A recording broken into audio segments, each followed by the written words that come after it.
Your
COVID-19 face masks are the same. The US CDC recommends KN95 or N95 masks, but there are some people trying to make a buck off selling counterfeit masks.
Okay, if you would all join us for the Pledge of Allegiance, please.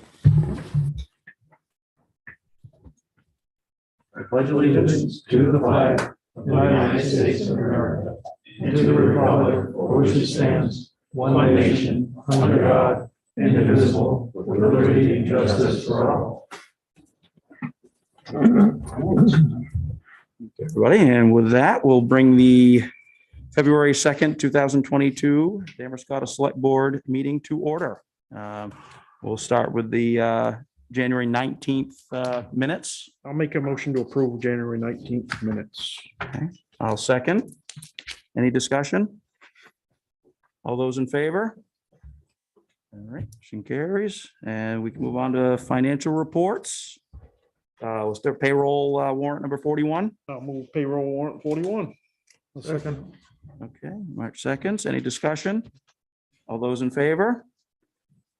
Okay, motion carries, and we'll move on to accounts payable number 42. I'll move accounts payable warrant 42. I'll second. Any discussion? Yes, Yeah, go ahead. Will. Yep. there is a bill for Lynch for $450. I do not think we should pay that. The individual that incurred the bill had the right to come to the board with any questions that she wanted. And I do not think that we should pay for her getting additional information on her own. We do have a precedent on that. If you remember, we had a similar problem with Nick Chassis, and we refused to pay the bill. All right, I think on the chassis issue, that was a different type of scenario. This was in a change of 2 parcels of thumbprints of land that are as big as my thumb. I think the chassis issue is different than what this one is. I'm not familiar with the chassis issue, but With the chassis issue, Mr. Chassis had felt that the planner at the time had made him go through a number of extra steps that required additional expense on his part. That's And, right. We didn't agree, but yeah. This one is, I understand from what was said to me by the individual, that she didn't understand what was going on, so she went to her attorney. She should have come to the board Well, and asked for yeah. additional information. Well, the fact is though, our town manager didn't understand the drawings either, so it wouldn't have helped. They were technical and they were not clear. And this is a woman that is responding to requests from the city. It's not the other way around. So I think we ought to pay it. I don't. Well, and I also think that she waited all summer for something to be done. Yeah. And she was frustrated. But I don't like setting the precedent. no, that's duly noted. Tom, she's Lou, sorry. Go ahead, Matt. Go ahead. sorry. I don't know if you want to. No, I me to go yeah, through I think, yeah. The long history here. but I- Right. I think we can save the history. Yeah. We I understand sent the there's- board Yeah. the description, the chronology. Yeah. Yeah. Yeah, it was You a know, long the- process. The reason that she had called you is because her attorney got mad because I asked him if we could have a municipal rate. We've never paid $300 an hour for an attorney. Right, yeah, This is in Boston, it's not New York. Yeah. yeah.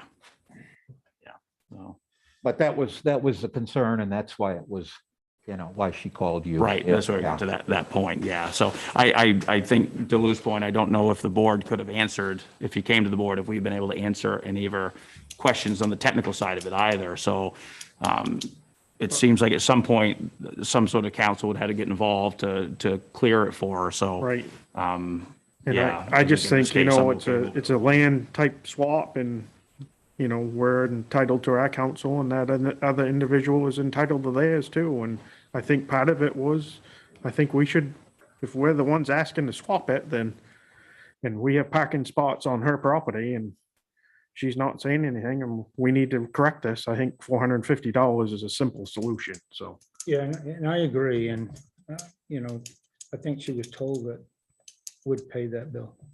So so I'm good with it. Yes. Okay, any other discussion? All right, all those in favor? All opposed? One Opposed. opposed. Yep. All right. It's always good to be, you know, Thank you. Oh, yeah, you gotta loner come on, sometimes, Lou. I'm there all the Hey, time. Well, you- you. I'm usually by myself. Respect your opinions. I don't. No. All right, so we'll move on. Presentations. We can either, at this point, Don, do you want to? No, I'm waiting. It might be nice to see what we've got going on here, so we'll make you wait.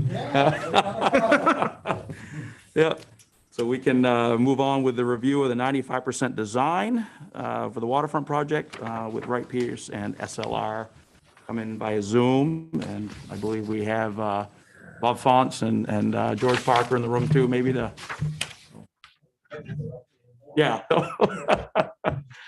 So whenever the gentlemen are ready, we'll get started, so. All right. Is my screen being shared at this point? Yes. Yeah. Okay, great. I'm Jan Wigman with Wright Pierce, and with me tonight on the call is Mike Zara from SLR and Lacey Kramer, also from Wright Pierce. They've also worked quite a bit on the project and are here in case you might have some answer or some questions that need some answers. So this is again, we're at the 95% with our plans, and we wanted to, I'm going to make a presentation tonight that just kind of walks through, doesn't go through every individual sheet. It kind of goes through in a more of a broad brush. We talk a little bit about what we've incorporated and what our plans look like at this point.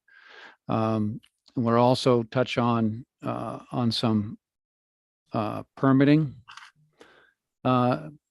aspects of what some of the next steps we have in terms of developing our permit applications, what permits we're looking at, and some of the strategies behind some of that, the permitting.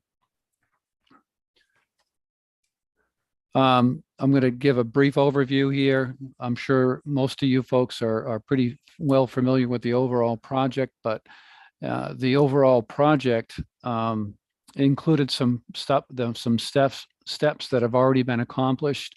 The public restroom and sewer improvements are already a part of already in the ground and operating, as well as the EV charging station. The steps that we're going to be talking about tonight are the flood protection, which includes some storm drain improvements, parking lot resurfacing, pedestrian enhancements, and a waterfront park and living shoreline component. This is the area that we're talking about. This is the parking lot. And you can see the shoreline here and the backs of all the commercial buildings that along Main Street that'll hopefully benefit from the project once we're all done. The actual direction that we set in embarking on this final push to get the plans done is we're going to meet CLOMAR standards, which is the FEMA acronym for Conditional Letter of Map Revision, which modifies the flood map, and I'll get into that in a moment. And we are designing a barrier that has a height of 13.1 along the edge of the parking lot. It's a continuous barrier that has some components that are deployable and has stop log closures on the wall where there are openings. It includes storm drain system improvements that have to go hand in hand with this barrier, and also the pedestrian enhancements and some electrical upgrades that we'll talk about briefly as well. So the overall project design on the left here, there are several pieces. There's the flood barrier, which there's a hard barrier, which is this red line that runs along the edge of the parking lot. And it runs from elevation 13.1 over here where the elevation rises to Water Street to, and includes a deployable barrier for this component that runs up to the bridge that goes over to Newcastle that's that has an elevation of 13.1. So we've maintained that 13.1 elevation throughout. There are some view panels in the wall that we'll talk about as well as openings in the wall to allow pedestrian access to the green area along the water in 2 locations, as well as the boat ramp. There are some park improvements that we're going to be discussing and some living shoreline improvements to the riprap embankment that we've got along the edge of the river in this location. We've got some stormwater system enhancements. As you can see, there will be a large storage reservoir built into the underneath the parking lot that'll accommodate rainfall events during high tide events so that water doesn't back up into the system, and water can be stored here and then drained once the tide recedes. The parking lot will be resurfaced. The gray portion of this parking lot, which is the town controlled portion, will be resurfaced with a 4-inch new 4 inches of pavement. The existing area will be reclaimed in areas where it's not being rebuilt, such as in the storage area. There are some pedestrian enhancements, which includes a paver walkway in Taco Alley, as well as some pavement stamping area, stamped area here, as well as a pedestrian access through the parking lot to the park. And there's also going to be some enhancements to or a new sidewalk added along the driveway from Water Street down into the parking lot.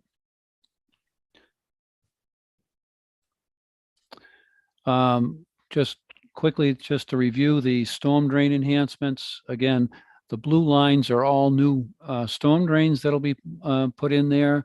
We have the storage system that'll accommodate stormwater from the site and internal to the site. That'll be accommodated in this underground storage system while there are the tide levels are higher. All the outlets from that parking lot storm drainage system will have monodirectional outfalls, which are basically check valves on the outfall pipes that won't allow water from the river to back up into the parking lot as they currently do. The catch basins within the parking lot will all have a filter system in the catch basin that'll filter hydrocarbons, things like that, out of the water as it enters the system. And again, with a integrated storage system, it's going to be important that we don't introduce a lot of road sand and other pollutants into the storage tank, because it'll be easier if we take them out at the source at the catch basins. We'll have new storm drain lines, and in addition, we'll also be making some improvements at the Water Street, up here in the Water Street area, where there's at the intersection of where the parking lot is, there's some existing catch basin structures there that are very poor condition and aren't doing very well. And so we're going to be incorporating those into the project as well. The electrical utilities, what we're going to be doing is currently the electricity runs along the park area, on the edge of the parking lot with three separate poles, and is fed up into the existing poles within the parking lot that then feed the buildings and so forth. We've been outside on site and met with CMP. We're going to get a new overhead line from this pole to a new pole over here, and then go underground, add a new pole between the restroom area and the parking area that goes up next to the EV station, and then distribute the energy or the electricity back into the lines between these existing poles here, and then feed into the buildings. We're not proposing any changes to the feeds to the buildings. We're just proposing a change as to how this gets fed. One thing that this plan doesn't show is we're going to add a series of three or four, new light poles in the parking lot to offset the light poles or the light from the existing poles that are going to be removed here. There'll be new light poles in the center of the parking lot. The foundation, talks about the actual flood barrier itself, which is an important component. This is a slide basically that you've probably seen this one before in previous presentations, but I wanted to make sure that it's everybody understands that it's going to have sheet piles below grade and concrete above grade. That'll form the barrier. And the sheet piles are important because they prevent groundwater movement through this upper layer of granular material that was placed there, the fill that was placed to create the parking lot. The location of the wall is right on the line between the existing parking lot and the park. And the wall itself, the concrete portion of the wall, will have a form liner on the wall surface itself so it doesn't appear as a straight concrete wall. And these are just some examples. I'm not saying it's going to be actually one of these, but these are some possibilities. We are in the process of kind of looking at what those form liners could actually be. And we're kind of leaning towards a wave type pattern, potentially. Additional components of the wall, we talked about Stomp Log Gates, which are shown on the right, examples of those. Those are aluminum stomp logs that get fastened either on top of the wall in the view areas or through openings where there's pedestrian openings or at the gate, at the boat launch area and so forth. And then lastly, the deployable wall, which will run from the end of the wall at Misery Gulch up to the bridge to Newcastle, up to Route 1, and then along Route 1, is a rolled up wall that is deployable. Here's an example of what some of the structure of the wall is going to look like. I just took a representative plan that we had developed. That SLR had developed. And as you can see, the pink area here is the wall that's going to be above grade. The blue areas are, this is the pedestrian gate in the center. Then you've got a view gate here, or a view window in the wall here. And then the other pedestrian gate here in blue. And the rest of this below grade is the sheet pile. That extends down to a bedrock layer at the base, and that's about 20 to 25 feet below surface grade in that area. And then we have the park and living shoreline components, and again, it's a long linear park. There are many features that we're looking at for that park. A walkway that runs along the park. There'll be a main entrance here. That'll have a flagpole, a seat wall, some bike racks, and there will be some lighting along this area as well, geared towards the park, not necessarily to light the parking lot. And at this end, there will be also another entrance. It'll be defined by an opening in the wall, and there'll be some plantings near the top of the wall, and then below that, the living shoreline components. There'll be rearranging some of the riprap to create areas that will allow for plantings, because currently the slopes are rather steep, and and obviously it's all stone, so we need to create some areas where we could place plants and so forth that'll create that living shoreline and the additional environment and habitat for shore creatures that live along the shore and create that amenity. And with the park, there's some seating areas with Adirondack style chairs. There'll be some picnic benches and tables as well. In the living shoreline component, just to give you an example, the dashed line here is the existing grade of the shoreline. So this portion in here is all stone. We're going to take that and rearrange the stone and use new stones potentially to create grade changes, but also down here, for instance, restore it back so that there can be some areas for plants to grow as well as at the top. And there's several different sections, and some of these planted areas may be in the middle. There may be some stone below it, and planting, and then additional stone at the top. So it just kind of gives you a feel for what that living shoreline piece is.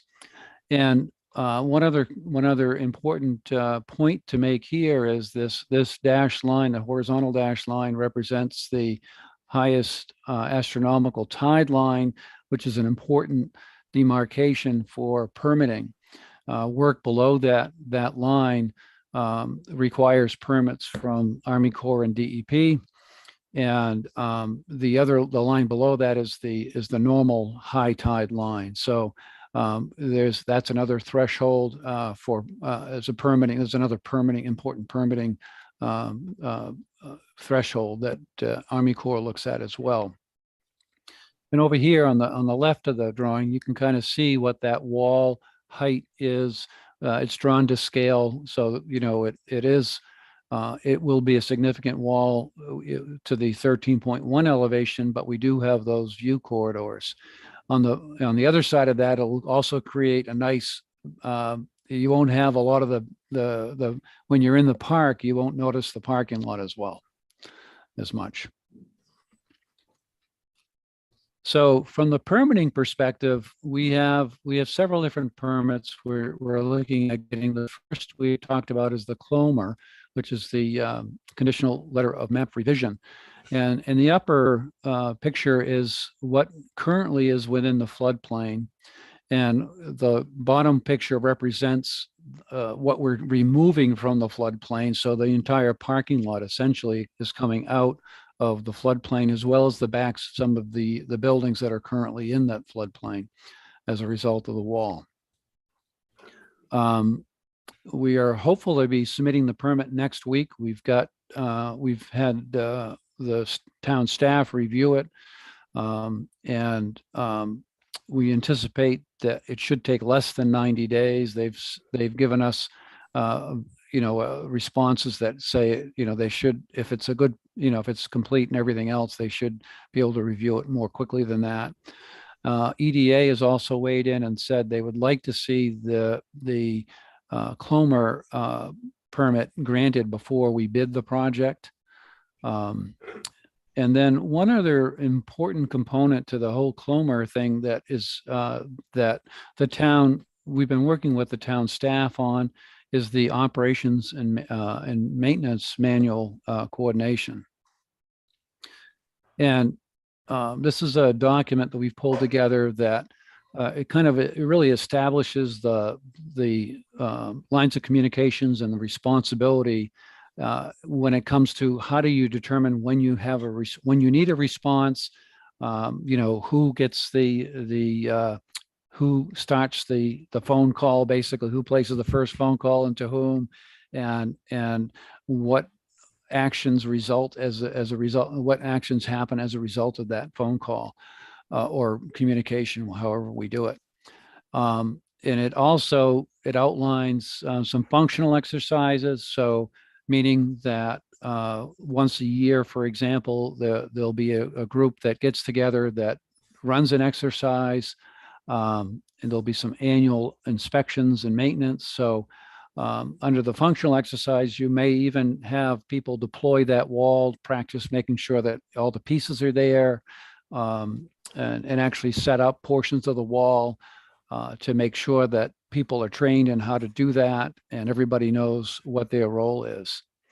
And it also sets out the emergency action plan.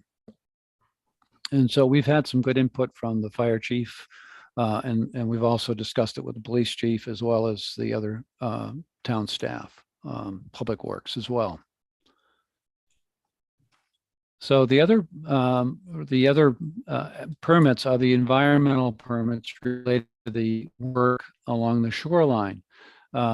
So the work, as I mentioned, the highest annual or astronomical tide, the HAT line, hat line, is really the threshold line or the triggering line that triggers these permits. We are keeping all our work within the existing toe of the riprap. So between the bottom of the riprap and the top of the riprap, all our work is going to be occurring within that threshold. If we were to extend it beyond, it would just complicate the permitting quite a bit, and both Army Corps and DEP have said that. So we've worked hard to keep our limits of work within the existing disturbed area or riprapped area. It looks like from the DEP, there's just, and there's slightly different permit requirements, even though they're supposed to be aligned, but they really aren't. The DEP would require an individual permit, which is the highest level of permit for this type of work because of the sensitive nature of this area adjacent to the river. The Army, and they've said that DEP has said likely that they would require mitigation. Army Corps has been, interprets it a little bit differently. And they've indicated, at least preliminarily, that it would not require, it may not require mitigation, and would likely qualify for a PCN, which is, I think Lacey's going to have to help me say what the PCN, what that stands for, but it's not their easiest permit, but it's not their most difficult one either. It's a pre-construction notification. Yeah, so basically it's something that you send in ahead of construction. It can take up to 90 days or so to review, but usually it's done more quickly than that. And it's not, there's another level of permit, which is basically it's a permit by rule where you file something and in 2 weeks you get it back, but we don't qualify for that particular level of permitting. So there's some time issues with these particular permits, and there's also potentially the mitigation under the DEP would likely be an in lieu fee type of mitigation. So it would be an additional cost to the town to do make those impacts for that living shoreline. So now the overall time frame, again, this is without permitting. But is we'd be ready to bid later this spring, early summer of 2022, start construction potentially in the fall, and complete it by the spring of 2023. So that's our basic presentation at this point. We'd be happy to entertain any questions that you might have. Thank you, Jan. Are there any questions? I have a couple. At this point, go ahead, Tom. We had asked for a consideration for the stop logs between Metcalf's and the boat ramp on the left, fronting Misery Gulch. It's not clear in the diagram whether that's in place. A view corridor, you mean a view window? Yep. Let me just, okay. So in this area here. Yes, rib. right there, yeah. Yeah, we had not included that in this particular, we have not included that in this design.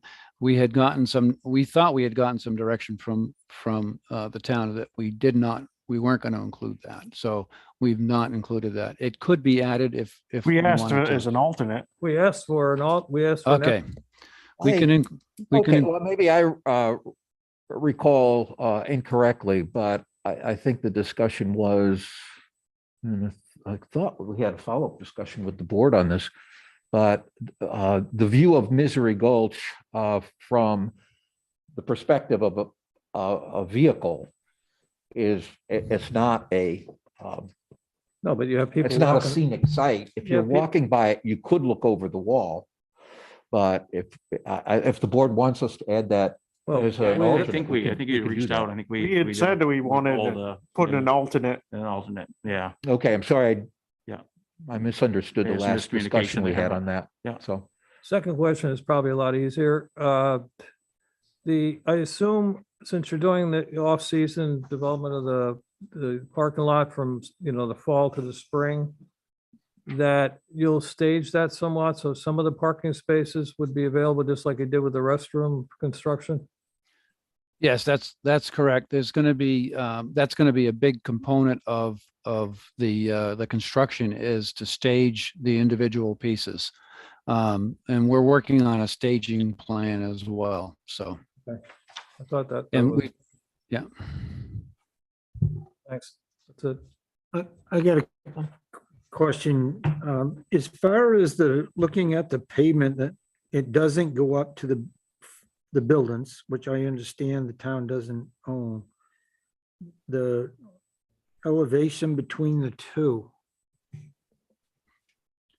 Like, Yes, we're matching grades along the edges of the new pavement. We're matching existing grade, so that it'll be at the same elevation as there currently is at those edges. Inside the parking lot, there will be some changes in elevations, but along the edges, we're matching up with the existing pavement.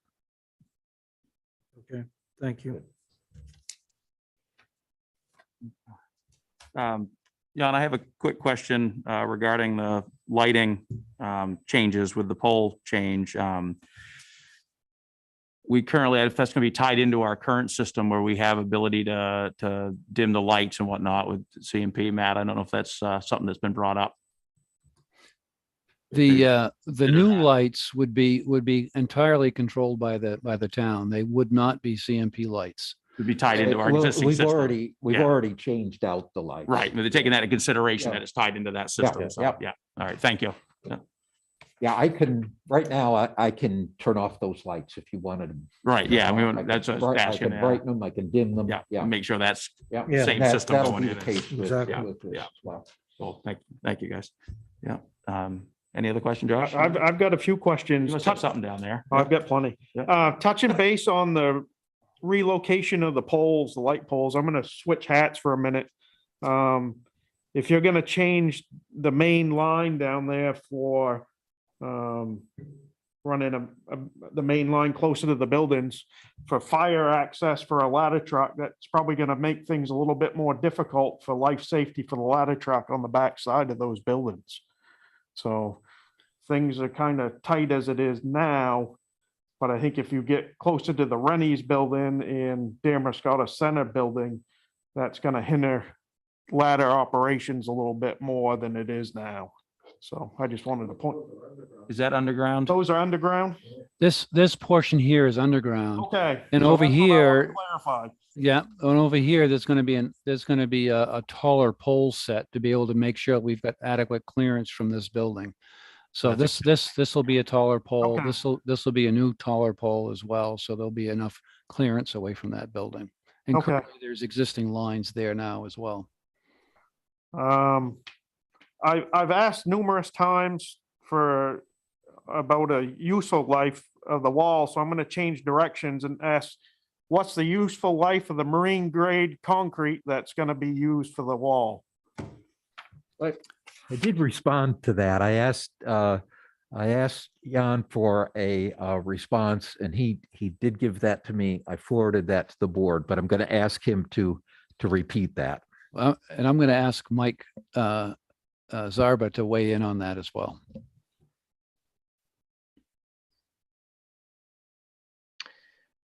Hi, can everybody hear me okay? Yes. Great.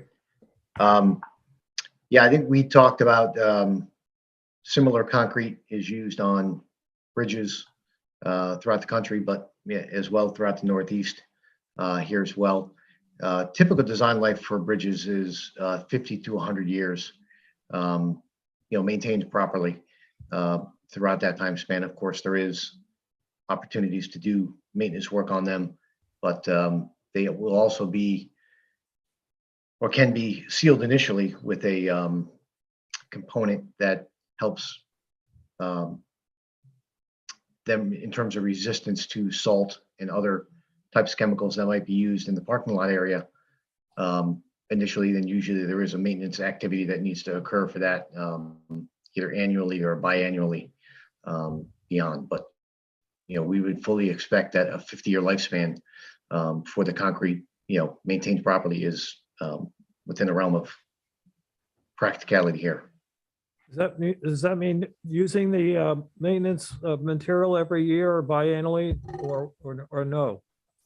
That- Do you have- Just the sealer portion of that, and then other, general maintenance that might need to occur. There might be, somebody might hit it and knock out a small piece, but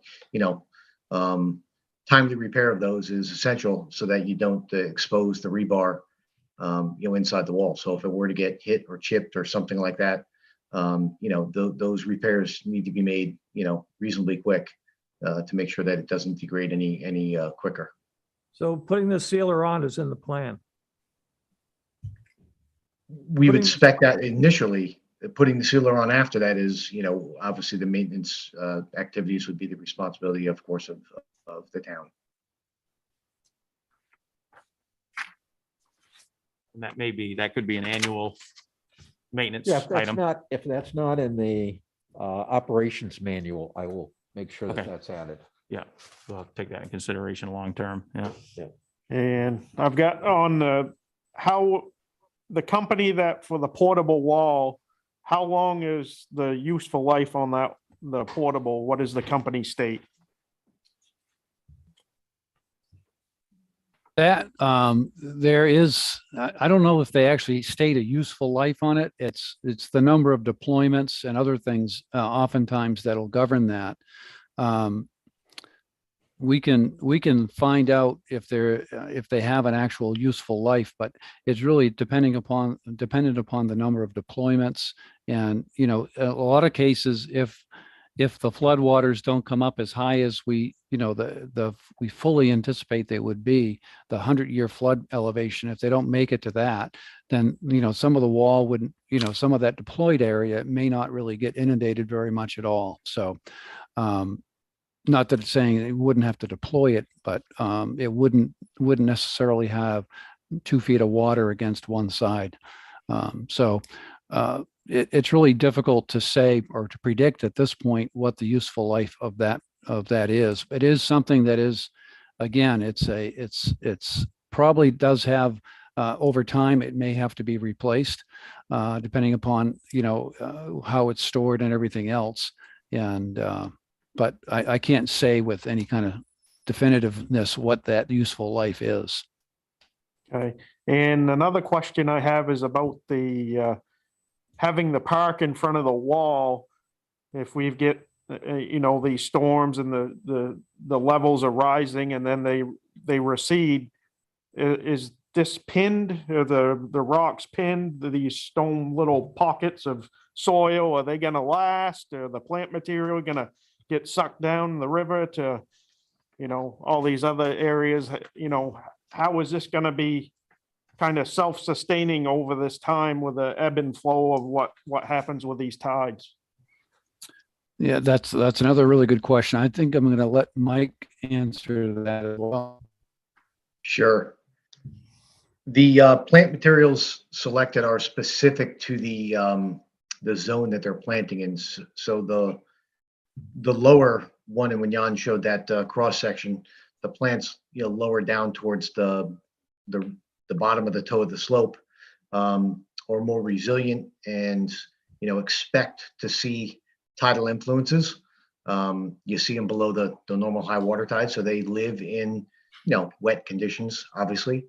Ones above that, again, are specific to the zone that they'll live in. And our landscape architects have gone through that, not just in this project, but several projects beforehand as well, and have like I said, spec those particular species for the main environment and specifically to the tidal environment that they will live in. So I would say, barring a flood condition very early on after planting, they will establish themselves, and once they're established, they will continue to thrive in that environment over time. And I guess the follow-up to that, I understand the plant material, but I'm talking about where the pockets are for where the rocks are placed to plant the material, and they have that little pocket area. Are the rocks going to be pinned, or are they going to be somehow be able to stay there with all this storm surge? Is it just going to get knocked over and tumble down everything? So the rocks going back there are basically the same rocks that are in place, which once and they do get I guess I'll say pinned, not specifically pinned, but they get buried, I guess, around the area, just like the slope is today. So they will have kind of be seated, in there when they're backfilled, so that they're stable and will hold up to, tidal influences, wave action as well. But the rock size has already been established by the riprap slope that's currently there. Mike, the idea is to design to answer help Josh's question there, those pockets will be worked around with the existing riprap. So the large type stone that's there now, most of that's going to be used to design those steps and whatnot. Is that correct? Yes, correct. Yeah. We're using the stones that are there, and if we're bringing in new stones, they're either that size or bigger that will go in, create those pockets. All right. Thank you, Mike. Yeah. You All must right. have one more down there. I'm good for now. No, good questions, Mark. I do have a question on page 14. As far as if you look at the cars that pull up to that area, knowing that they're going to be bumping into the wall at times, we hope they don't. Should we consider a slip form of concrete to similar to a curbing to keep that off that area? Well, I think that's certainly something we can consider. The parking, as you know, is an angled parking. So you're talking one of the wheels would hit that. So that we could certainly offset something from the wall and put you're suggesting a slip form concrete curb, which is I think is a good application on the pavement there, so that cars would not, the wheels would not at least get any closer than a certain distance to the wall, and hopefully the overhang of the car wouldn't then hit the wall. I agree. We can certainly include that as part of the design. Good point. And I'm looking at something straight, not. Right, not angled. Yeah, and I would agree with you. I think we just put down one straight piece, and you could even fill in the backside with something as well. And make sure it's concrete. Yeah. And then my other question would be is on the slip forms on page 10, is it one of those that costs more than the other? Yeah, the one on the right, for instance, is a custom job, which it's showing trees and what have you. And so that was a one-off for that particular application. The ones on the left, there's various, there's a wood grain one, there's other geometric patterns. Those are generally, they have a particular cost. I suppose if they have a deeper relief, they may be a little bit more expensive, but in general, those are relatively inexpensive compared to the one on the right. Okay, thank you. Do you have a picture of the wave that you were advocating? I did have one in one of our earlier presentations. Unfortunately, I didn't carry it forward into this particular one.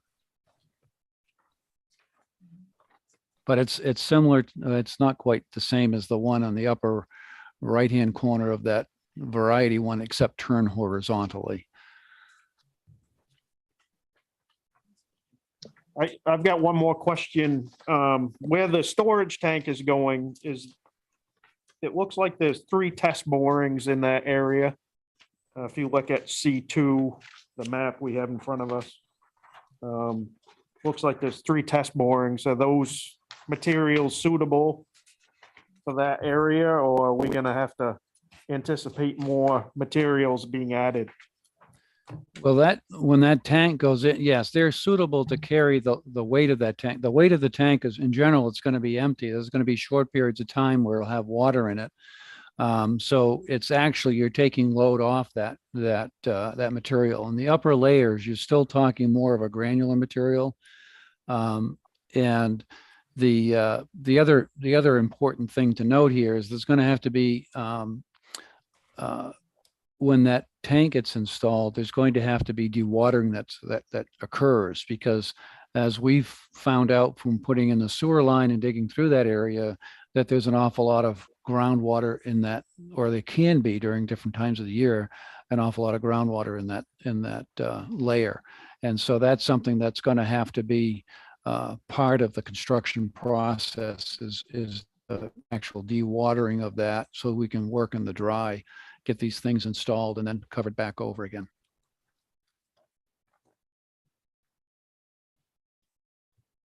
Yeah, I would say to Josh's question there as well, the history of that parking lot, there was a lot of subpar material brought in and not a lot of it's reusable. So we're anticipating. Yeah, we're going to be taking quite a bit of material out because we're displacing it with the volume of that Yeah. tank area. So, Yeah.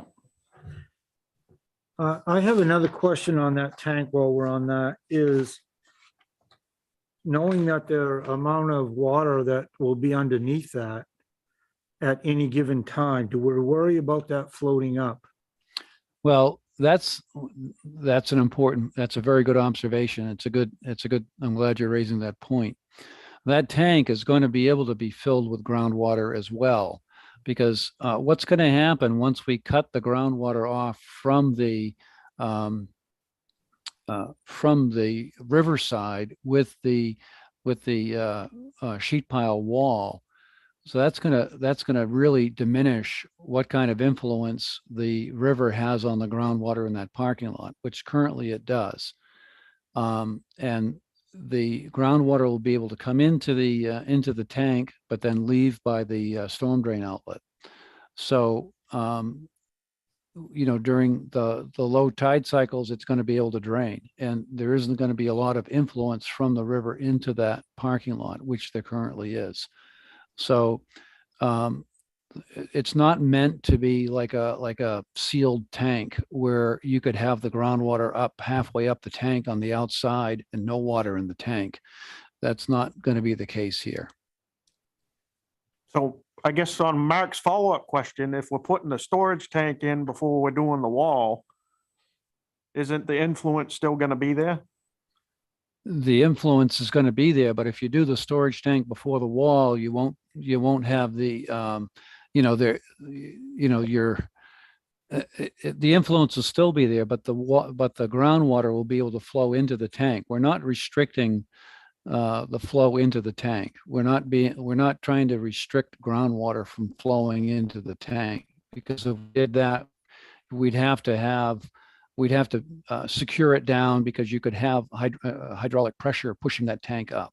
Mm-hmm. So we don't want to necessarily do that. We want to be able to not have to worry about the hydraulic pressure. So the tank does not have solid plastic sides. It functions more like a milk crate, and that's how you'll be able to get liquids coming in through the sides and up as the groundwater raises. And it won't cause that to float. It'll just take on water. And another question I have, and sorry, I haven't looked at the elevation, as far as how much cover is over that tank? Lacey, you can answer that too as well. I believe it's 18 inches to 2 feet, depending on where you are. And it's going to mostly be an imported gravel. We won't be putting any fill back on top of it.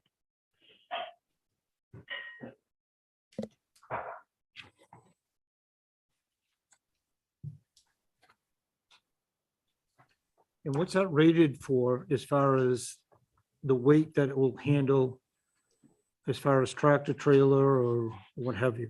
It's rated as a H20 loading, which is a tractor trailer loading. That's all I got. Thank you. Thank you, Art. Any other questions, comments? Right. Bob or George, you have anything to add at this point? Guys, pretty good. Yep.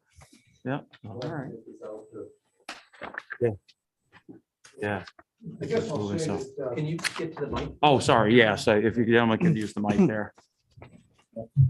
Thank you, Jeff. We've been working on this since with the consultant since the contract was awarded.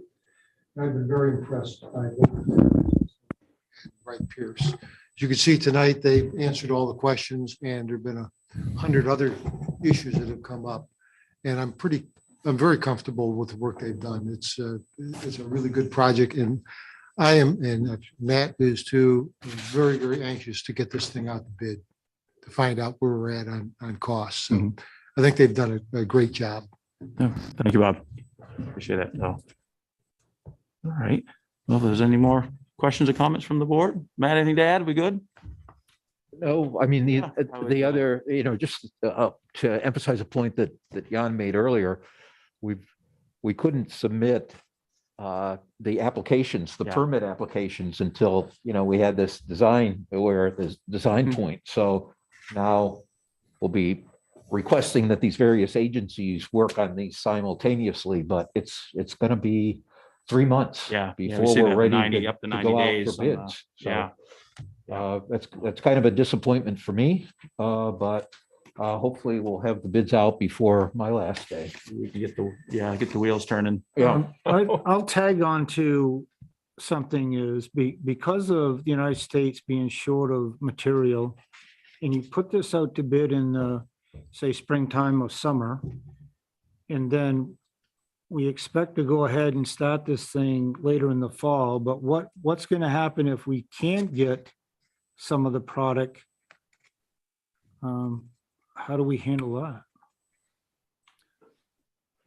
And, we're running into that with some other projects. Pipe, for instance, oftentimes has very long lead times, where before you could just call up and have it delivered, within a week. So we have to recognize that that's not in the control of the contractor. So what we've been doing has been working with contractors on schedules and so forth, and ordering materials as soon as we award the contract, so that they're at least in the queue and what have you. It's really difficult to predict, where we'll be in 6 months from now with regard to that. Certainly pricing is another thing that contractors have been struggling with, and owners for that matter, because they're ending up paying for prices that fluctuate widely. So we're in a little bit of a difficult environment when it comes to construction. Not saying that it can't be done, but we'll have to have at least be sensitive to time extensions and so forth. And the reason I bring this up is I know that rubber roofs are being bid on a certain, certain cost, but the costs fluctuate. So at the point of them buying it, the bid was based on a certain amount, square yardage, square footage, and then you never know what the price is going to be when it arrives. Yeah, I guess we got to just keep that in mind. Exactly. Yeah, you might be at a point where you're ordering materials way more ahead of time than you ever did. Well, Yeah. And you're Yeah. going ahead and really dipping into your contingency fund that are concerned about.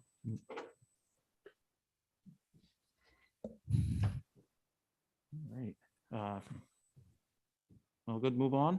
At this point, yeah, I think, well, thank you, Jan and Lacey, and Mike's in there somewhere too. So Yeah, thank you. appreciate you guys answering our questions, and I'm sure there'll be some more along the way, but we'll get things moving along. So Thank you.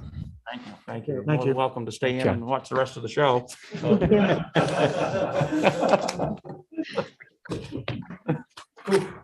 Right. Oh my God, look at that. Yes, Pull the plug. So, all right, we have another presentation this evening. With Don Garish from Eaton Peabody is going to update us on the town manager recruitment schedule. Yeah. See where we're at on that. Yeah. How you doing, Don? Good. Welcome. Say hi to all of you, and I'm glad to be back. as we get into really making some decisions on where we're gonna go and the timeframe to start the process. I put together, I think you all got a copy of the draft of the timeline. And Everybody saw it, they'll look at it. and I think the key is that before we get to the ad, I think we need to all agree this timeline is at least doable from your standpoint. Under this timeline, everything goes as I expected to be, that we would name a new town manager May 9th through the 13th. And there's always some fluctuation, but that's the goal. I know Matt's last day is going to be the end of June. Is that correct? June 30th. So this gives you, almost a month and a half, 2 months. The issue is going to be when you hire a new manager, where they're working, what job they have, how soon they can start.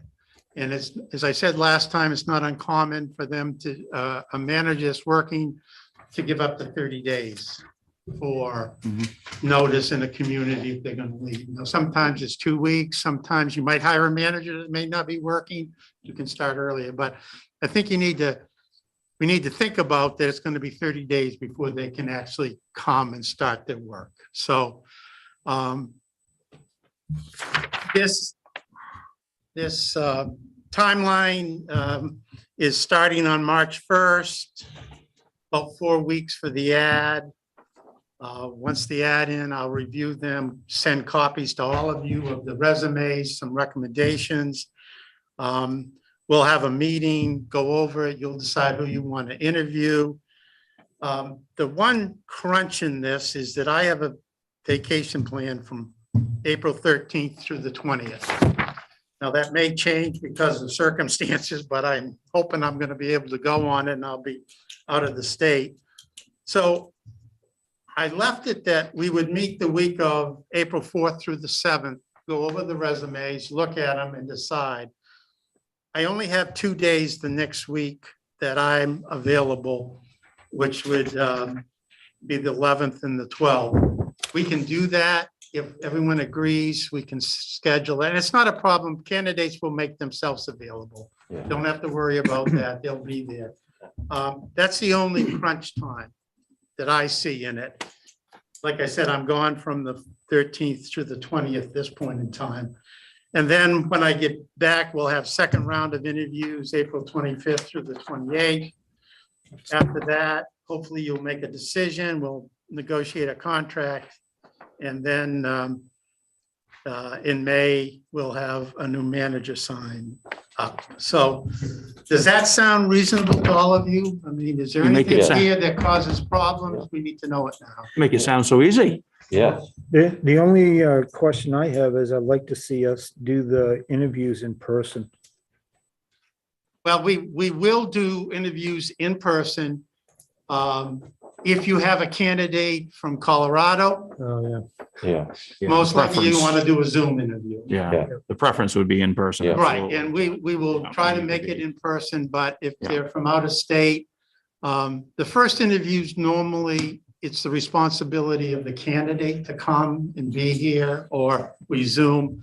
Second round of interviews, if you want them to come, you'll have to pay for them to come and be part of the interviews. That will be part of your responsibilities. But I don't disagree. It's always better to do interviews in person, and we will try to do that. But again, it depends where the candidates are from. thank you. The guy Yeah. furthest away last time was I know. here.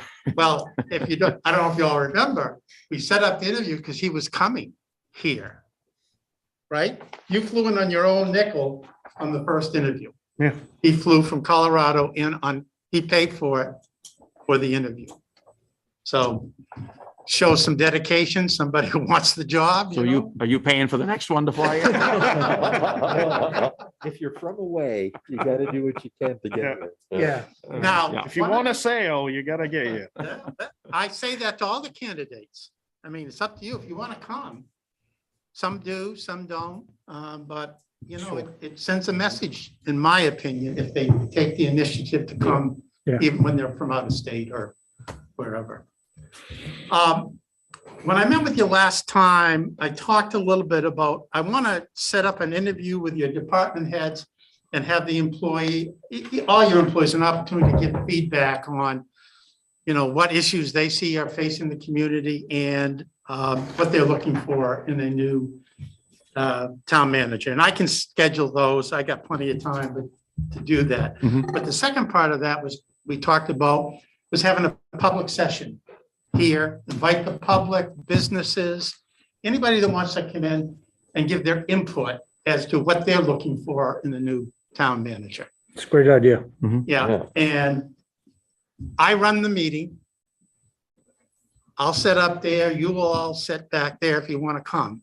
And I only say that because I need to run it and people need to work with me on it. And I told you last time, I run a meeting that we're going forward. We're not going backwards. So we're talking positive about what we want to see. I've only had 2 meetings. I've had to stop people because they started going into past issues and it's not productive, but that's what we will plan to do.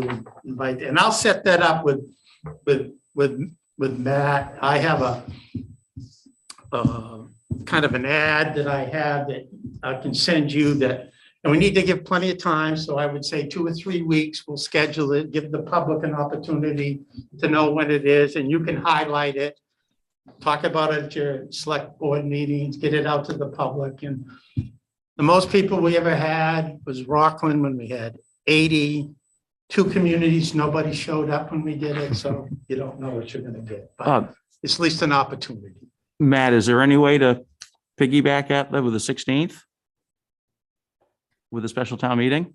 You've got a full agenda that night. Yeah, I mean, it's a good day, but I just wanted to, coming up quick, but we already have that. That's pretty No. good. We may want to look at having it at the school too. Wherever you folks think, I don't know how many people you plan to have, but I'll work with Matt and we'll schedule it and get it out so that people know about it. Yeah. Okay, so I'll redo this when I schedule it, send it out to all of you. So we'll have a revised schedule. The ad is the same ad I used last time. It seemed to have worked. I've got to fill in the municipal budget. I don't know if the population has changed now. It's 2297 now. So you got 97 more people. That's good. Didn't go And down. Is the summer population still up to about 5,000? It's an estimate, but yeah, about 5,000. So I'll need from you what the municipal budget is and how many full-time employees. One of the issues, I can read this, but it's pretty straightforward. Residency. Usually we put in these, if there's a residency requirement. I don't think there is. I read your charter, it doesn't say anything about that. What I would put in here is that residency is encouraged but not mandatory. That's what I'll put in the ad. That way, and we'll say something that the manager needs to be part of the community so that they know that if they don't live here, you want them to be part of the community. Like I was here and I was part of Oktoberfest and the pumpkins. That was one of the best things I did when I was interim here, to be part of that whole fun and games and good times. So I'll do that. The other issue is we need to put a salary range in. Most of the ads now, if we advertise nationally, they want a range. So that's something you need to let me know.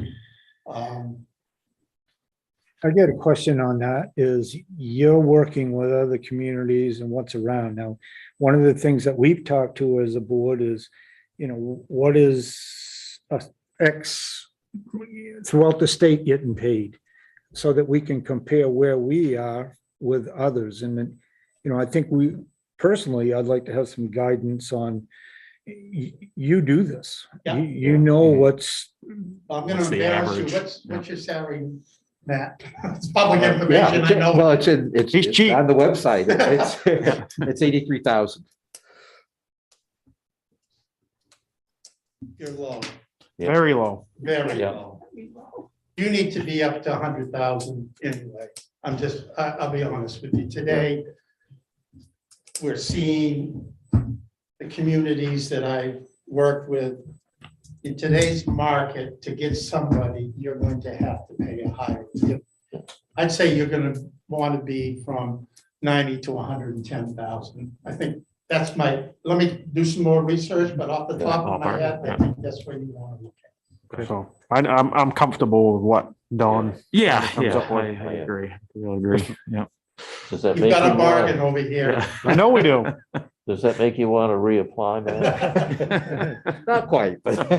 I did this in Farmington, they were paying someone who was there 22 years, 85,000. They ended up paying 100 after that. I mean, Yeah. no offense, but once somebody's in there, their salary doesn't go up as fast as the marketplace. Right. does. Yeah. I mean, it's the Recognize nature. that, of it. yeah. Yeah. So, Yeah. so I think that's where you ought to be looking for. Matt, did you send me your personnel file yet? I mean, your policy, your personnel policy. I will if I have it. Yeah, Right, because I the will other- anyway. I'll The make other sure you issue have it. to look at is your benefit structure. Yeah. What you offer for benefits. I'll send you my contract. It's because Okay. my. That's a benefits are negotiated, different than the that other was employees. negotiated.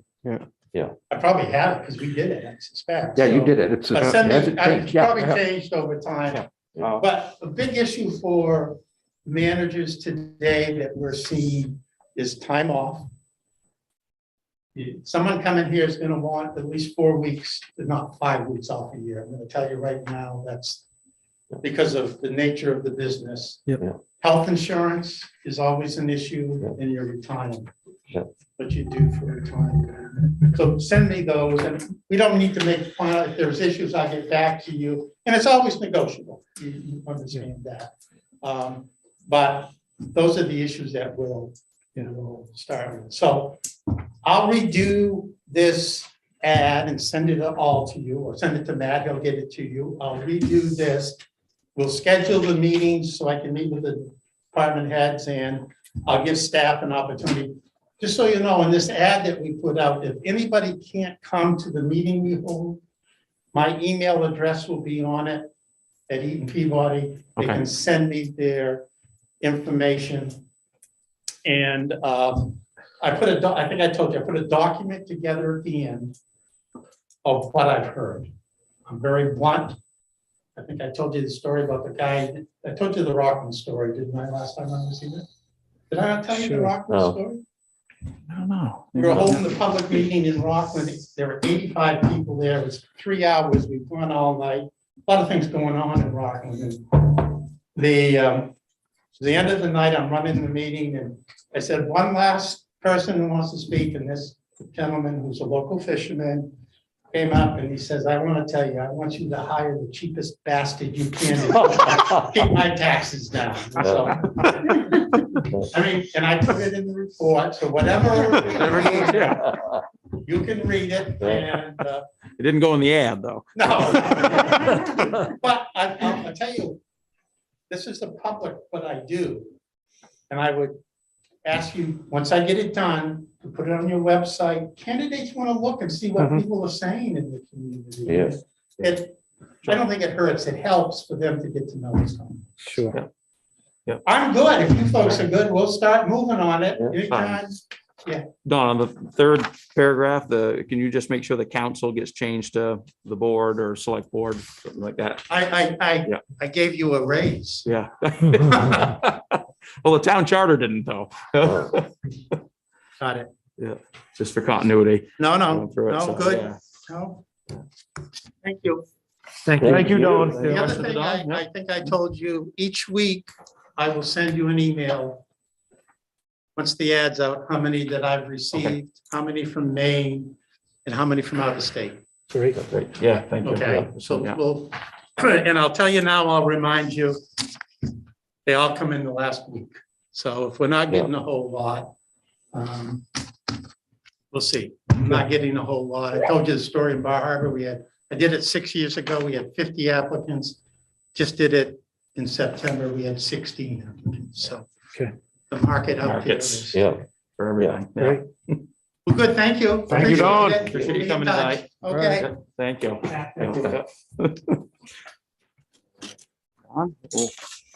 We'll Move on, Good job. from the awkward moment of talking about replacing Matt over here, so. Do we have any, Matt, do you have any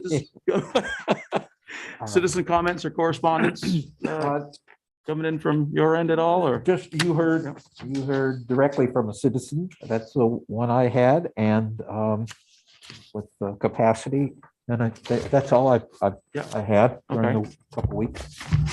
Anybody in on Zoom or anything this evening, so we can, and nobody out in the crowd yet, so we'll move on to town manager items. Yeah, this first one is just a quick question. I think I know the answer, but I wanted to check to see if you wanted the keypad voting. My recommendation is no. Last time we used it, we had such a sparse crowd. It was more of a covering Clunky thing. yeah. But if you think it, more people would want to participate, if they could vote by keypad, then we ought to do it. We've got the capability. Yeah, I think we have it, and I think it's a good thing to do. Because there are some people in the community that always wondered how a certain individual is going to feel about a certain thing. And Yeah. I think it's important that's why we bought it, so that we Yeah. could get more people involved with it. I agree with, Okay, good. I agree. I don't care as long as Give it a people try. show up to vote. Yep. Get the dust off it and give it a go. Yep. Okay. And we have a request from the, Yeah, next one is the broadband Broadband committee. Evan is the staff person and also represents the town to a degree, because I certainly haven't been able to make all the meetings. So come on up, Evan. Yeah. let me just say what the request is, that you have a joint meeting with the town of Newcastle. It would be here, but it would also be available on Zoom, and Evan's going to talk with Jeff if he hasn't already. And the purpose would be to give both boards together a review of what's taken place so far, given a progress update, give LCI, Tidewater, a chance to present what they plan to do. That is the organization that the broadband committee has tentatively selected to do the expansion. And then they'll be asking the town for some money to match the grant money that hopefully will be available soon, and the dollars that LCI would be put into it. And I just to let you know, I haven't encouraged that. I don't know that that's something the town wants to do unless there's a requirement for a small percentage for a local match, a local government match. So that's my take on it. But well, go ahead, Evan. Yep. So yeah, I hope you guys can all be there on Tuesday, the 6th. Myself and David will do a comprehensive update from what we've gathered from Newcastle and Damariscotta as far as data, citizen input, that type of thing. And then LCI will give their presentation. The grant window is now open for what we've been waiting for this whole time, and it closes on March 20th. So in order to have a successful grant application, there needs to be some kind of community financial commitment. So I've seen that there's 12,500 as a maybe on the special town meeting warrant. So hopefully a little bit better than that, but also if we can get Newcastle and Damariscotta with the same figure, hopefully we can use that to ask the county to then match what the towns are willing to put in. That would be a goal of mine. And then see what basically the grant application as it is now, most of the figures that it requires, LCI is going to have to put in. So obviously it has a lot to do with their own financial commitment, and hopefully we'll have concrete numbers to present next week, because the new grant application that just came out is completely different than the last 12 years of applications, because they're affording more money toward people that say already have cable. So if you're overrunning areas that already have cable, the company can get more grant money to at least give those people a second option. It's the quickest way to explain it. Love to hear any questions you guys might have. been a minute since I've seen you. You didn't know you guys had underground ladders at the fire department. That's new Oh. news for me. No, I'm just making sure. I don't want to I don't want to be in a bad spot. Unfortunately, I have a prior commitment. I have We'll another have it meeting on recorded. Tuesday, So so, you can review. yeah, so I won't be there. I'll be there. Okay. I'm good. Yeah. Yeah. We're planning on it. I won't be there. I have an appointment with an eye specialist. Gotcha. So as far as just be coordination with Jeff as the engineer. Yeah. And we just talked an hour ago. Okay, So and then think we'll as be far set. as public meeting, it's going to be advertised Yeah, I'll too. take We've care got of time the, to do that and announcements everything. and So such, yeah, yeah. I'm sure we cover all the Yeah, bases. the but, notice. and- And Newcastle will need to do the same. I'm Right, sure they know yeah, that. yeah. So we'll have some representation from the board here anyway. So Good. yeah, as much as we can. So yeah, we look forward to a joint meeting with the committee and with the Newcastle board. So Yeah, Awesome. sounds good. News at 7, What's that? 15 minutes. Do I have that right? Is it 15 minutes? I think Haas needs to be muted. that Haas, yeah. I don't know if he's talking about. Can you mute? You mute him? Want me to tell him to mute? Yeah. I'm interested in dinner time too. Yeah. Yeah. There we go, yeah. Mute. So Evan, thank you. Evan, thank you. Thank you. Yeah, thank you for your work. Yep, thanks. Moving right along, so, yeah. All right. We can move on to official action items. Are we, Tom, want to give us a brief yeah, update on the interlocal? I talked to With the Chief CLC? Nick Bryant yesterday, and they're still working on the legal review of the document, the interlocal agreement. And initially, it was on a fast track to try to get it in front of all the towns for their meetings like ours in February. But it's my understanding that most of the towns, including us, it's up to the selectmen board. It's not up to the town at this point, because the town's already approved to allow us to make the decision on it. So we're not driving against that deadline anymore. I don't know what the hangup is, because they were thinking they were going to get it done in like 3 or 4 days, and it's been 2 weeks. So Yes. I didn't get into the details, but since we're not up against the wall on it, it's somewhat irrelevant. Well, thank you. Appreciate you being ahead on that and keeping finger on the pulse. So thank you. All right. What do we have next, Matt? The coalition renewal. So the main service center. You've got the $500 membership fee budgeted, but each year the Service Center Coalition asks you to pass a resolution approving membership. So I'll fill in the blanks. I sent this to you earlier, but it says, be it resolved that the town of Damariscotta hereby authorizes membership in the main Service Center Coalition and designates so-and-so to be the representative and so-and-so to be the alternate. So who's so-and-so and so-and-so? You're so-and-so and he's so-and-so too. One. So-and-so. Okay. I'm the secretary of the So coalition. I'll make a motion that so-and-so one, the motion is Matt Lutkus. And then so-and-so number 2 is Mark Hager as the alternate for the main Second. service center coalition. Whatever the motion was. Yeah. Whatever Matt read out. And Okay, I will thank you. All in say, favor? Yeah. it's a good thing to be involved in. It really is. Do we have a second? Do we have a second? second? I think someone seconded Tom it. seconded. second it, Okay. Yeah. And then, but yeah, all right. So yeah, all those in favor? Yeah, so-and-so one and so-and-so two. Thank you. Thank you. Involved in that, so. Yeah, bring me up to speed on it sometime. Yeah. And sent out the carryover funds. Yeah, this is- Carryforward funds. This is later than usual. Cheryl thought she sent it to me in November, but she didn't. So we're just putting it on now.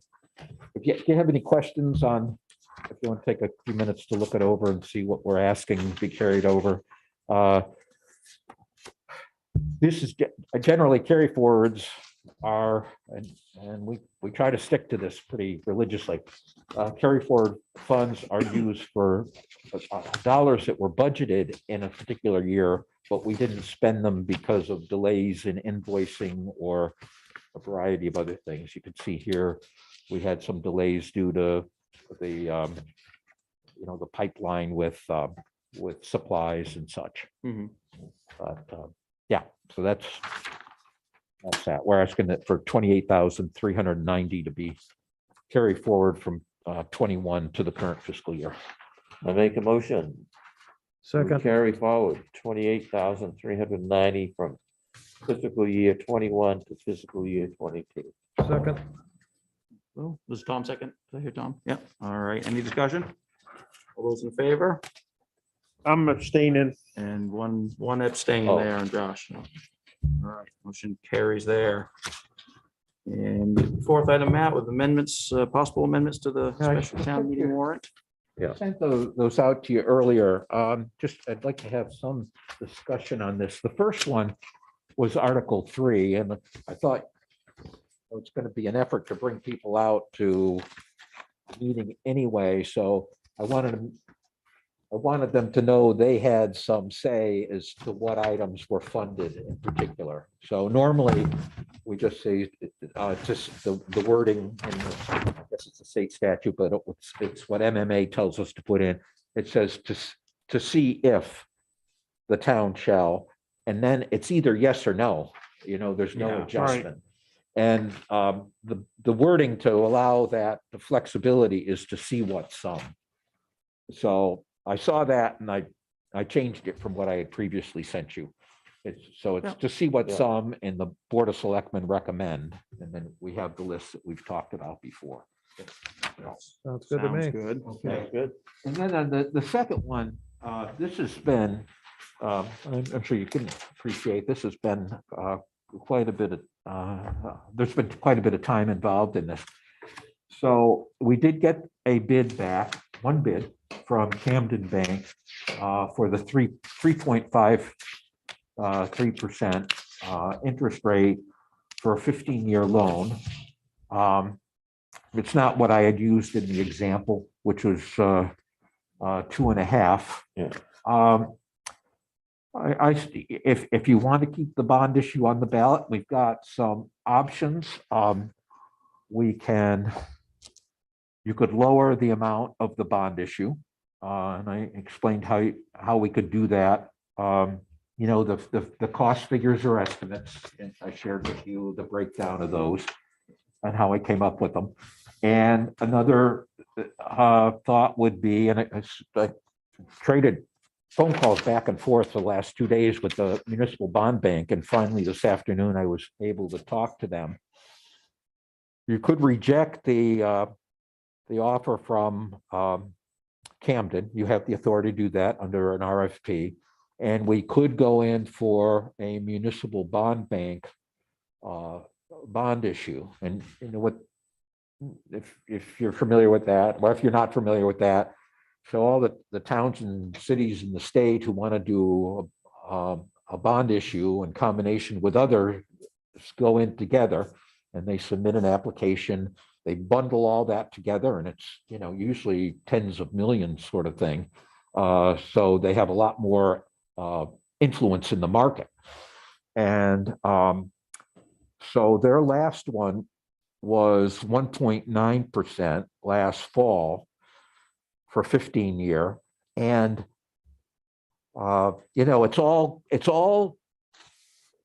who knows what's going to happen, right? Yeah. You don't know the rate going in, right? Is that? Yeah, you don't know the rate going in, but they're believing right now it's going to be 2.5 or lower when they do this in April. So it's a gamble, and you don't know. As Gerald just said, when you submit your application and they respond and say, "Okay, you're in there," you've got to commit, Right. whether or not you're going to do it. So you don't know the interest rate when you commit. Yeah. But I guess the point is they do have, they do get favorable results just because of the quantity. And I have a week to put that together to make their April a bond issue, which I'll do if you want. And then we the next time would be the fall. They do it twice a year. We got a short period. Did they yeah. allude to other towns already having a request in? They didn't tell me if they have other towns, but it's every it's the whole state, so. Yeah. they- Yeah, so they've got a They lot, have. yeah. uh, quite a bit of influence in the market. You know, I'm hearing different things. You're all hearing this. I'm sure that the Fed is going to increase rates next month. So people have been bracing for that for a while. But then I was talking to our bond attorney yesterday. She said she's working on a very large bond issue with a New York firm, and they're delaying their offering until May Yeah. because they think they're going to be in a better position then. Mhm. So, you know, you just All over the don't place. know. Yeah. You just Yeah. don't know. So the Fed raises 1/4%. Well, you know, that's 1/4% than we would have paid 2 months ago, but who knows? Yeah. So, And we have a short period. You said you've got to start this with the municipal bond issue. The window is very small right yeah, now. I've got to put that in, but we'd still go to the special town meeting and we'd Yeah. ask for, you know, the amount not to exceed Right, yeah. the 2 million or the 2,255,000. Now, I do want to share with you that I've got some concerns about going with a bond issue, regardless of the interest rate. I kind of alluded to that last time in my town manager notes. But I'm concerned with the number of projects we've got going now. The waterfront project, the Hodgson Street project. What else? And well, a lot going on. And your staff is going to be pretty minimal after July 1st, unless you get some gung-ho manager who can hit the ground running. And then I'm concerned about the mill rate increase that you're already facing, the probable mill rate increase. I listed out all of the pressures to increase taxes this year. I think we're going into this with already a mill, you know, with the ambulance, the police department's requesting other increases. The construction market is crazy. We don't have a lot of bidders on our last 2 projects. We had the same bidder coming in at, you know, just one bidder for each of those 2 offerings. And it was much more than what what we had budgeted and what the consultant had recommended. But don't you feel that the Miles Street project for one needs to Oh, go I'm sorry, forward? the Miles Street, yeah, was the other project that, Yeah. Yeah, that needs to go forward, right? Mhm. I mean, that needs to go forward. I that mean, needs to go forward. And if we've got the town meeting approval of using the COVID funds, and then with the modification that Gartley and Dorsey has requested, and I would have sent you the DEP permit, but it was 29 megabytes. I have a hard copy of it in my office. So that went in yesterday. That's asking for the riprap in lieu of putting in the wall. The wall of concrete. That's going to decrease the price. If we just focus on the causeway, that's going to decrease the price. So I'm thinking we could go out to bid. I talked with Andrew yesterday, Andrew Hedrick. We can go out to bid for that. And, you know, lo and behold, we may have another project going. And I know Lincoln Health definitely wants that moving forward. So Yeah. that's the one I was thinking of. Yeah. So Miles Causeway, the waterfront, huge project, and then Hodgson, it looks very favorable. We'll get that grant money. So I guess my point is, regardless of the interest rate, I don't know that this is a good time. And you're basing it on just with the activity we have going on and the different projects, just. Yeah, the activity, the fact you're going to be getting a new manager, and even though, you know, I put in that quote, construction management, you know, you look at the time the town manager, me in that case, had to spend on the Bristol Road sidewalk project and on, you know, the waterfront project to date, the 2 segments of it, the restroom and the sewer line. It's a lot of staff time involved in that, even if you have a good project manager. Well, I guess I know that this project for this bond issue has been in the works for long time. So the thought process through this was as soon as the debt is paid off, then we get these projects done because they've been delayed. Belvedere Road has been delayed. Egypt Road has been delayed. Church Street has been delayed. So now you're gonna tell us that we're gonna delay it even longer, It's up to you. you know? Yeah. I guess my thing is Hodgson Street wasn't a priority. So into what we had discussed for the capital improvement program versus it would be nice to get it done, but our main roads are Egypt and Belvedere, there's more cost benefit analysis with more people affected with that project than the Hodgson Street project. So some of the Egypt Road hasn't been paved since I think 98 or 99. We're trying to be on a 10-year schedule. So here we are in 2021, 22. So you're gonna delay it even longer. You know, been on the Public Works Committee for a while, and this has always been the thought process. So, you know, projects are projects. We can't get tunnel vision on out here when things need to be done out there as well. So I'd be concerned as well with cost of goods and, you know, if we don't move and get something going, and it's timing's never Never gonna perfect be for good. anything. Yeah, but we also look at increases and like you say, the interest rate increase in cost of goods. petroleum costs, Yeah, so if you wait a year, wait 2 years. You wait another year, it's gonna cost you more. Even more. Because of the inflation. And you're gonna Yeah. have the inflation, you have it now. So, yeah, I can understand Matt's concern on it with the amount of projects, but I Yeah. don't know if we have a lot of choice, do we? I got a question on that.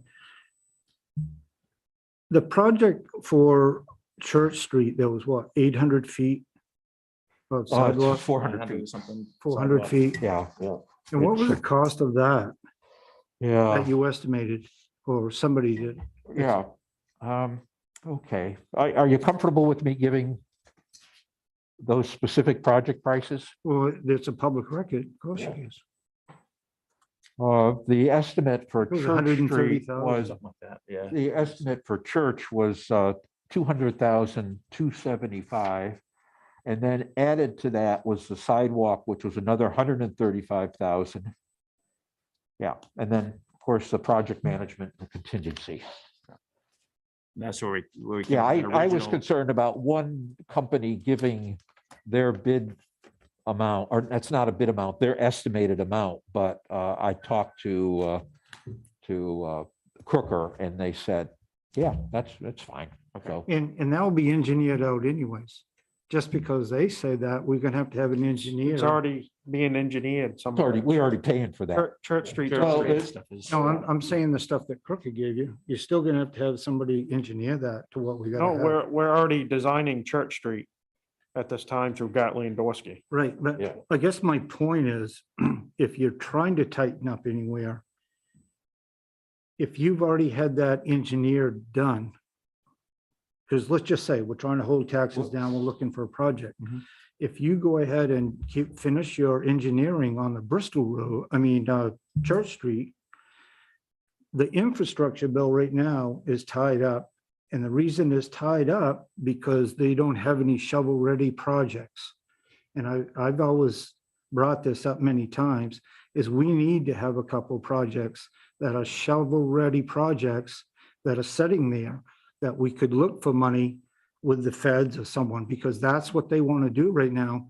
And from, I dug into that a little bit, and what they're saying is the infrastructure bill is getting bogged down because part of these are, they need shovel-ready projects. And if we have a shovel-ready project, that would give us a possibility of getting some Fed funds because we're ready.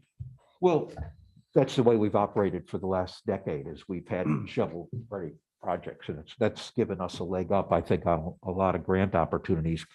But are you saying that we wouldn't allocate town dollars because we could be in a position to get And infrastructure, federal infrastructure dollars? Well, yes, and what I'm looking at is if we're trying to tighten up a little bit, we have all these expenses that are going on. If we looked at the projects or even the project that Josh brought up, if we have it all shovel-ready project and we need to cut back somewhere, make sure we're cutting a shovel-ready project with the idea that if we have a chance to get into that infrastructure bill, that would help pay for that. Hodge did, if that's what is shovel ready, and we have a good shot at getting community development block grant funding, money. We put in the pre-application, and I sent it in a week early, and the response was, you ought to start working on your application. It's looking really good. So that is shovel ready, and we do have some funding lined up. It's not the funding for the paving, it's just the funding for the drainage part of it.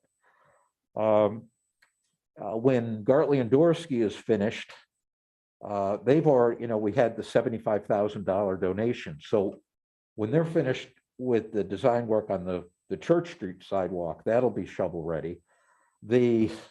I don't know, it depends how much engineering, I've budgeted for additional engineering on these projects, but between the Public Works Committee and now Crooker looking at it, we know what we're going to do. I don't know how much more engineering is going to be needed for those. I mean, we could move on those fairly quickly. On Belvedere. Belvedere, Egypt, and Church. Yeah.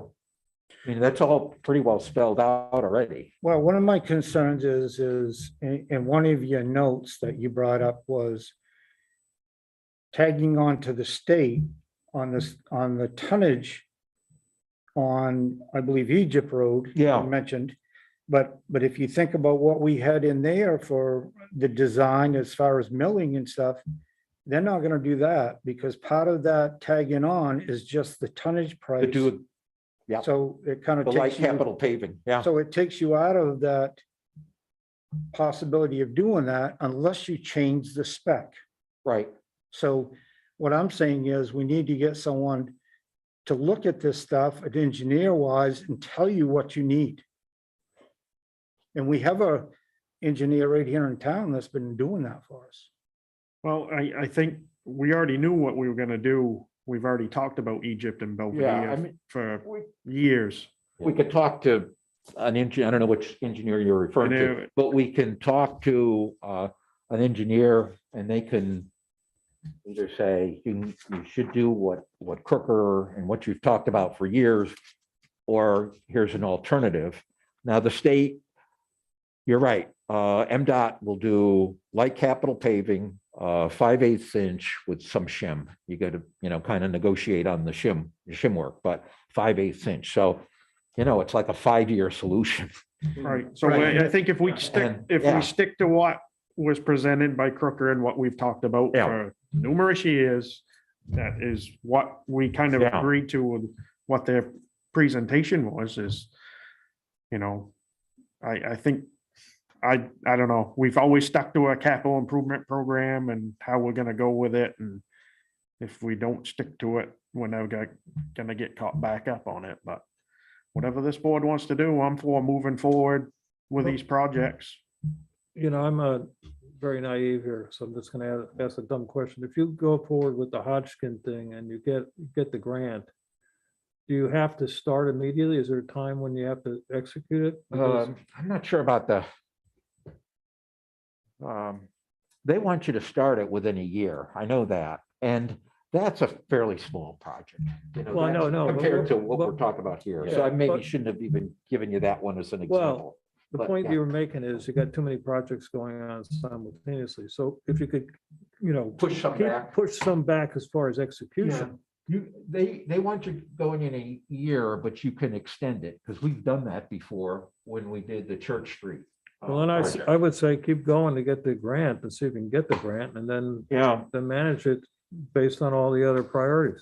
So once we put out these projects to bid and they meet terms of what they're supposed to, the scope of the work, all we need to do is go out and check to make sure they're doing the work. Yeah. So, say, I know before we used to have a line item in a public works budget for engineering services.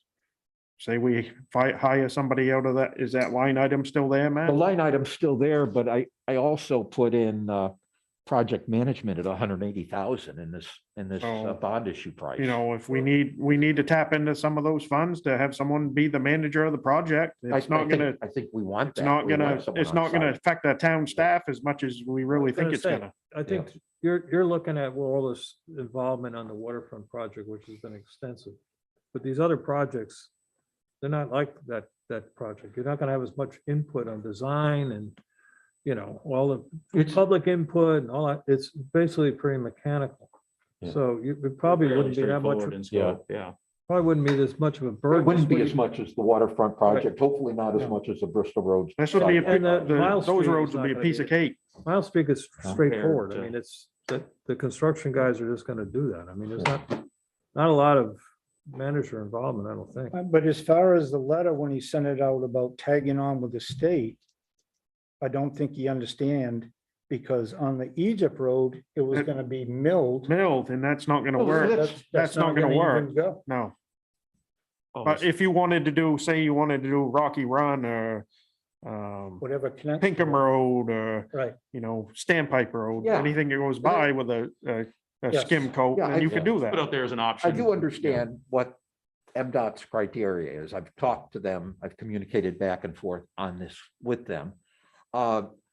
You know, if they would not do it to our specs, I can't see why we couldn't talk to the contractor and say, you're gonna be in Damariscotta anyway.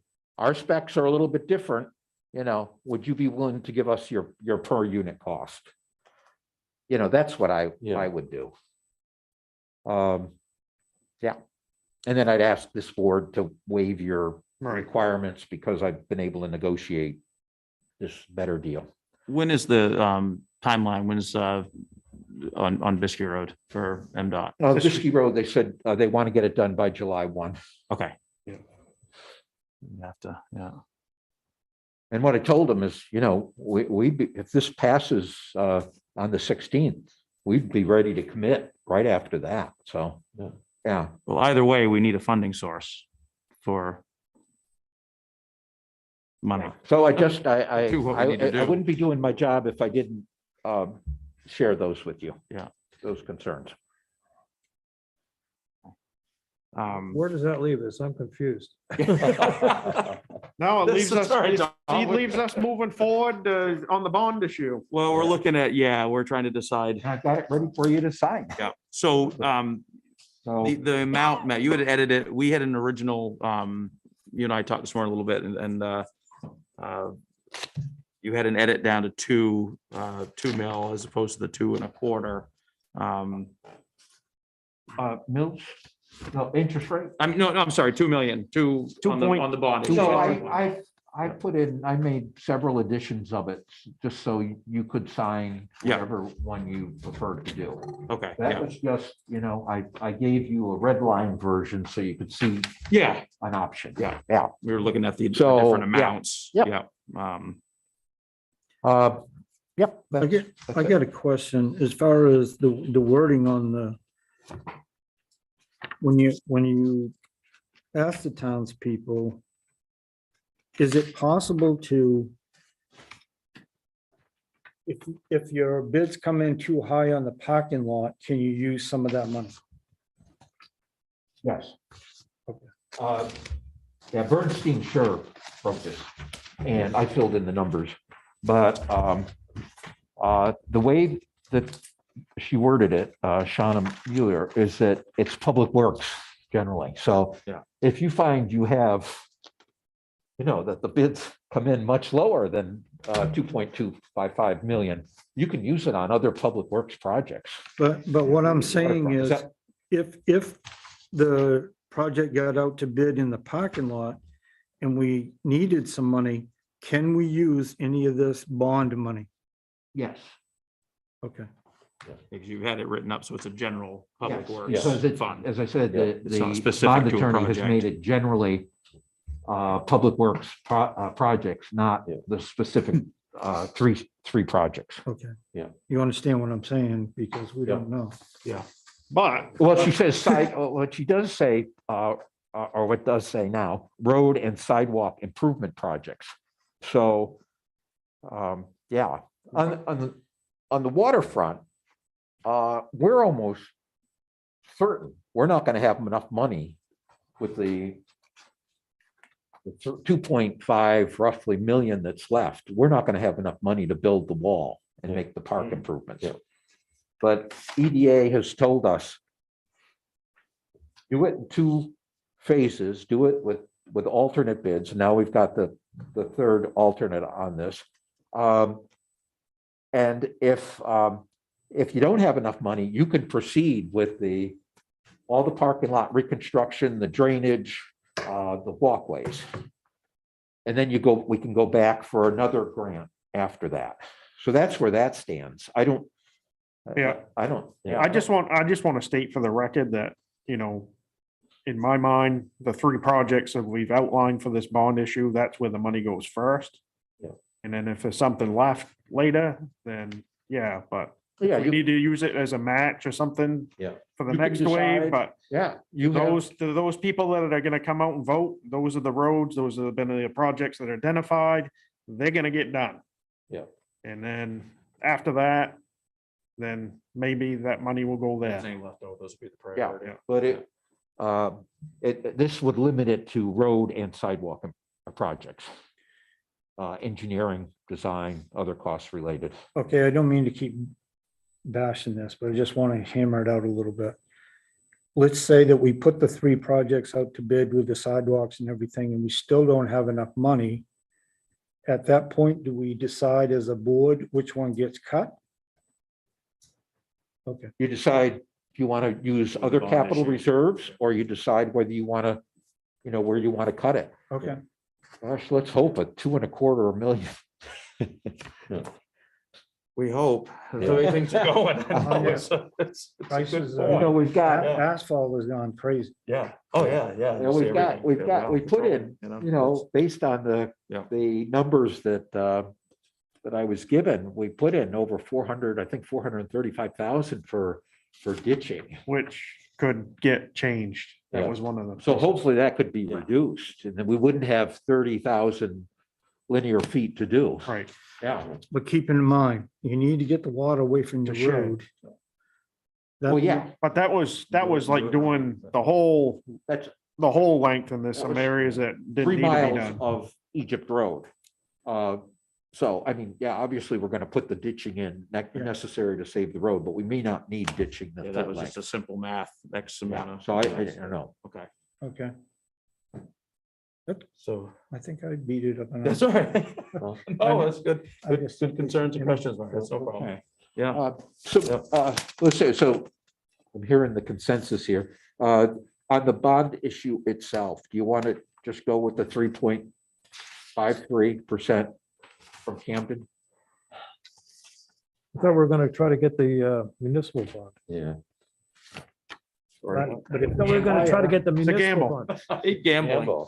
It's a gamble, I know. Well, that's the one I explained. It's Yeah. that's an option. Well, it's not likely to Bird be. in the hand is the Yeah. 3.5%.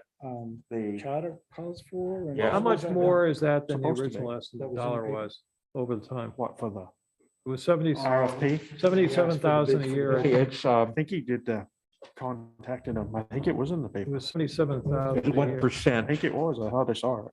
Matt, was the bid for the bond in the paper? For, No, you're gonna have to waive that requirement, but I'm not gonna have you do that until your meeting on the 16th, if we see if it's Oh, okay. approved by the voters. But no, But you the already did fact, it. the fact Oh, that we you're- went out, the fact that we wanted to limit it to the 5 banks in town, there's no need to advertise it because I'm contacting each of them directly. So, no, we didn't okay. put the advert, Okay, so so it's this a- would be an example, which I thought we decided, we're not gonna Reached go out through to normal the- bid requirements. I was gonna ask each of the banks in town, and I did. So it's We did another, have a discussion. it's another Yeah. $20,000 a year roughly, if you go with It's, the 3.53 versus the It's, risk. It's 13,000. Yeah, it should be $13,000 more times 15. Yeah. That's the difference per year is 13,000. But if you don't So it's do gonna figure one out. of those roads, know it's about gonna that, cost you but- more than $13,000 a Correct. year. I thought it was 1% on Yeah. the 2.2 million, right? 2 point, I don't two like the point idea of a lower interest rate. I don't five like the million gambling. was roughly 180, Be higher. 3,000, 181,000 and per year. And then the 3.53 was a 190 something. It was a Really? $13,000 a year difference. Huh. So Doesn't sound over right. the life of the loan, that percentage difference. About 150,000. Yeah, it's almost 200,000 for 1%, but that's over 15 years. And the other thing is you could pay it off early and you don't pay the interest on, the years that you don't use it for. Yeah, so our current, Yeah. former debt was what, 120, 130? Yes, yeah. And you had figured it was like 172 or something like that, Well, I figured it at the new amount, or 180 something, or yeah. Was it 190, then 172, 190? I'm just making sure so everybody knows that Yeah. we so were it- paying 120, 130 for debt. That went away. That was, now we'd start a new one, which would be 172. So the increase for that Yeah. debt would be $50,000 to $60,000 more debt than what we were paying previously. For a lot longer. For a lot longer. We Yeah. paid on that debt for quite a while too, which was Well, a bunch of refinance loans. Well, we refinanced it a few years ago and then we had it as a 5-year loan. Right. Yeah. So, so then net, the more money that we have to borrow, but for the taxpayers, we were paying 120, 130, and we'd be paying 172 to 180.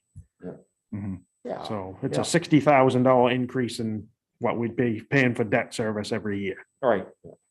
But it would be nice that a board that's sitting here 8 years from now, that's looking at 6% bond or 8% bond, to look back and say 3.5 was pretty good, Yeah. Yeah. because we don't know. We don't, that's the thing. You just Yeah. don't know. And nobody Hmm. knows. Nobody knows. Yeah, interest rates in 2008 were like 15%. So, Right. you Mhm. never know.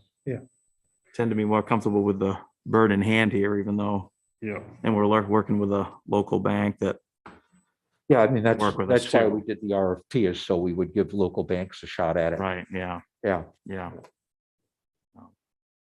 So, How the rest of the board feels, but Well, Fine. if all the banks got notified in writing, they had a chance to bid on it. no, I'm gonna move the special town meeting warrant as presented, with the yes, you want to do the 2 million or the 2.255? I think you have to go the 2.255. Yeah, yeah, we've So got to I'll- go with a higher number just to I'll, cover. I'll move that as submitted as the 2.255. I'll second. Any discussion? All those in favor? All right, motion carries. And then did you agree to the Article 3? Yes, that is, I'll put that in yep, there, Yeah. And then, so I have it ready for you to sign. The bond counsel told me that I didn't have to change the cost portion of it, so I didn't.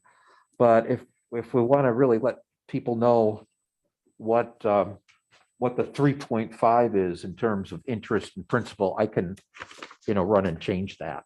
I was planning on doing that, but I didn't have time today, so it won't take long.